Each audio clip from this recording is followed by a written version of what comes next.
అందరికీ హాయ్. ఈరోజు మాది నాటుకోడి కూర. అన్నీ కలిపి ఉప్పు కారం అన్ని మసాలాలు అన్నీ కలిపి పెట్టిన. ఒక హాఫ్ అన్ అవర్ పక్క పెట్టి పూర్తి చేసిన. ఒక 10 నిమిషాలు ఆగినాక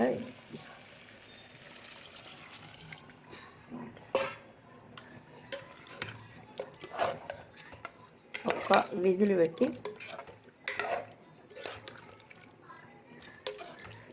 కొంచెం సేపు ఉంచి తీసేస్తా. అంతే, నాటుకోడి కర్రీ సూపర్ ఉంటుంది. ఈరోజు శుక్రవారం.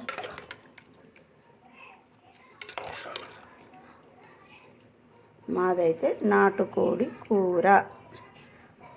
ఉంటా. నిర్మల ఆమంచ.